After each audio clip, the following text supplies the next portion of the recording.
YouTube channel. Balik lagi di Fitria YouTube.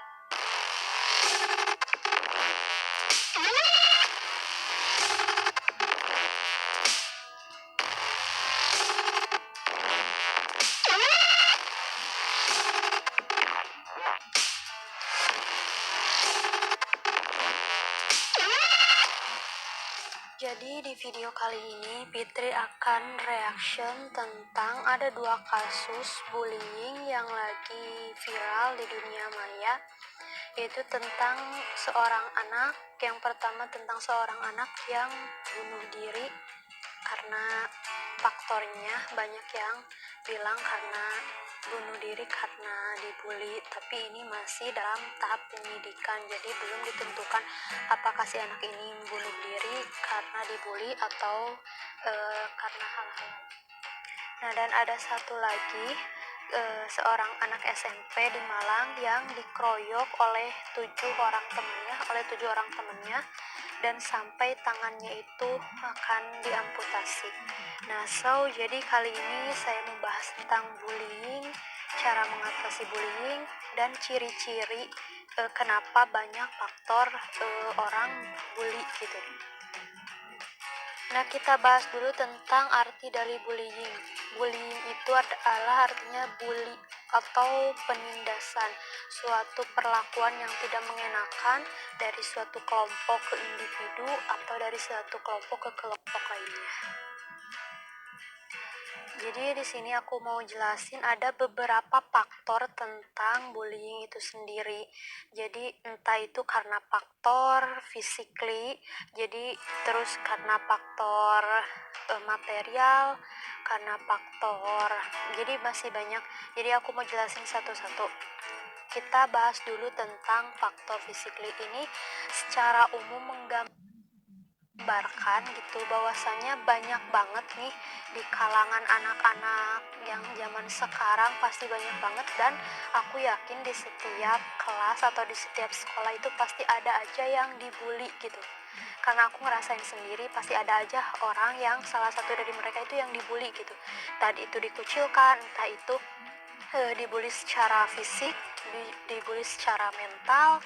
Jadi aku mau bahas dulu tentang fisik dulu.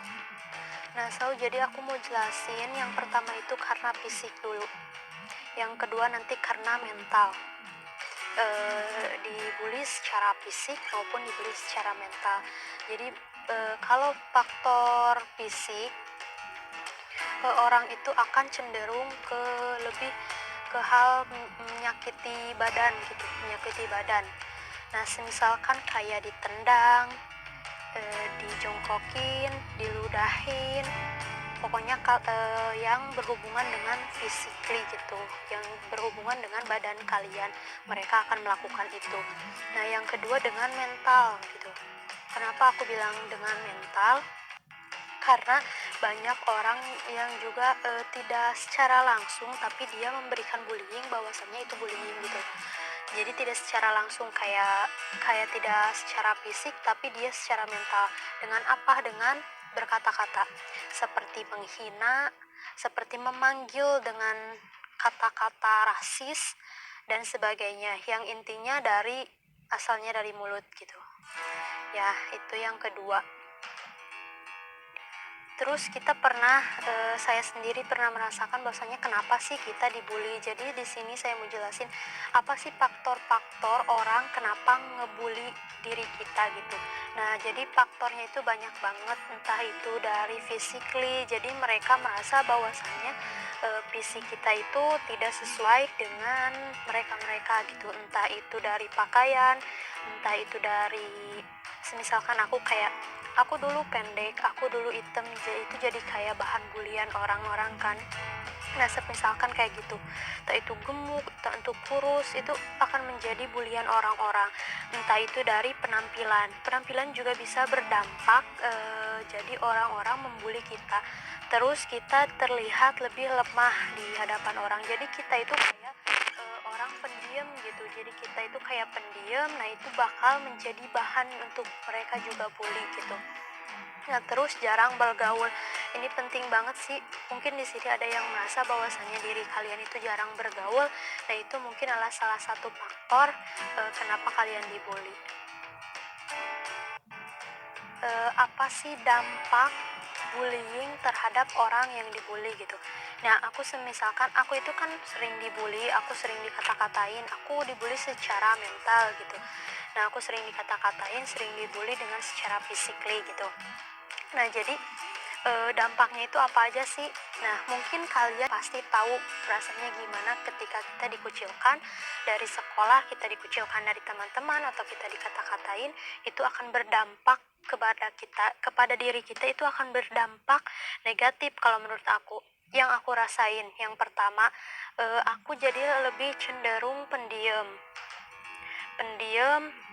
gak mau bergaul sama orang lain, tidak suka dengan keramaian, terus jadi tidak bisa untuk berbicara secara langsung. Itu yang aku rasain, dan itu berdampak negatif banget untuk kehidupan nantinya sehari-hari gitu, karena itu nantinya akan sangat sulit gitu berkembang. Nah, itu dampak dari bullying yang udah dikata-katain sama mereka. Cara mengatasi bullying, jadi di video ini juga aku bakal kasih tahu ke kalian tips bagaimana cara mengatasi bullying. Nah, jadi gini teman-teman, bullying itu mungkin umum, dan mungkin kalau kita udah sering dibully, mungkin udah kayak biasa kalau kita dibully gitu. Nah, kalau orang ngejauhin kita, itu udah kayak biasa gitu bully kita. Nah, buat orang yang merasa ada di posisi itu, please buat kalian yang ada di posisi itu, ceritain kepada orang tua kalian. Ini tips ya, ceritain kepada orang tua kalian, ceritain kepada orang yang menurut kalian percaya. Misalkan kalian punya satu teman, aku juga dulu kayak gitu. Kalau aku dibully secara sendiri, itu aku bakal ngerasa stres. Iya, aku stres gitu. Aku stres, jadi aku kayak sering ngomong sendiri gitu. Itu kayak membuat aku kayak stres aja sendiri gitu.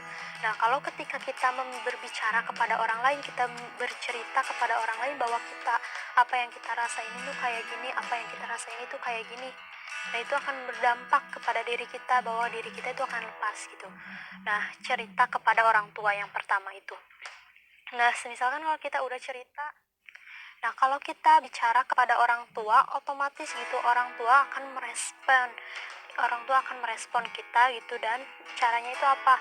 Dengan si orang tuanya itu datang kepada gurunya untuk memberitahu gurunya bahwasannya anaknya itu ada yang diintimidasi atau dibully gitu. Kalau itu saran dari aku sih. Nah, buat orang tua juga nih, pasti banyak di kalian kalau ngomongin tentang bullying ini, pasti faktornya itu karena sekolah. Ya betul kan? Pasti faktornya karena sekolah. Pasti mikirnya kayak gini, kalau misalkan anak udah berangkat sekolah, berarti itu tanggung jawab sekolah. Sebenarnya salah besar, menurut aku salah besar. Karena kenapa? Yang namanya sekolah itu tidak menjamin gitu. Bayangkan aja, satu guru harus merhatiin 30 muridnya selama dari jam 6 sampai jam 12, sampai jam 1, sampai jam 2. Itu gak akan kebayangan, dan gak akan bisa dan gak akan bisa gitu satu guru bisa ngurusin, bisa merhatiin satu-satu, dan itu akan berdampak juga kepada anaknya. Jadi menurut saya sendiri, itu bukan salah sekolah, itu bukan salah guru. Emang kewajiban guru untuk mendidik anaknya, tapi pendidikan pertama itu harus ingat juga, pendidikan pertama itu ada di rumah. Jadi kalian juga yang harus mengatur anak kalian seperti apa dan bagaimana ke depannya gitu teman-teman. So, buat kalian yang ada di posisi itu, yang sedang down banget gitu karena orang-orang yang emang tidak suka gitu dengan kalian gitu, please kalian cerita kepada orang tua kalian. Kalian bilang apa yang terjadi sebelum semuanya terlambat. Karena apa? Karena yang aku rasain, aku sendiri gitu ngerasa bahwasanya kalau aku sedang stres, aku terlalu sering dibully, aku bakal melakukan hal-hal negatif gitu, sama apa yang dirasain gitu, sama banyak banget nih video-video viral yang orang itu ngebully gitu sampai ada yang meninggal, sampai ada yang bunuh diri. Itu karena faktor-faktor apa gitu? Mereka itu berpikir bahwasanya ya kalau gue mati ya mungkin gak ada lagi yang bully. Pasti pikirannya itu kayak gitu. Nah, sebelum itu terlambat, sebelum itu terjadi, maka harus ada tindakan gitu. Dengan apa? Dengan kalian bercerita kepada orang tua. Saya takutnya kalian kayak gitu. Saya reaction kayak gini, saya ngomong kayak gini bukan saya karena so tahu, bukan karena saya apa, saya pernah merasakan ada di posisi itu gitu. Makanya saya bilang kayak gitu karena saya sendiri gitu ngerasa stres, saya sendiri ngerasa capek, saya sendiri ngerasa bahwa diri saya itu beda dari yang lain gitu, diperlakukan beda dari yang lain. Itu karena kenapa? Karena kita itu sering dibully gitu. Nah, makanya aku ngasih tips ke kalian, aku ngasih omongan-omongan kayak gini ke kalian. So, segitu aja videonya. Jangan lupa untuk klik tombol subscribe, like, comment, share ke teman-teman kalian. Share ke teman-teman kalian yang mungkin bisa membantu mereka untuk membuka pikiran mereka supaya mereka untuk tidak membuli lagi, karena ini faktornya itu sangat besar kepada orang yang dibulinya gitu. Nah, segitu aja videonya. Waalaikumsalam warahmatullahi wabarakatuh.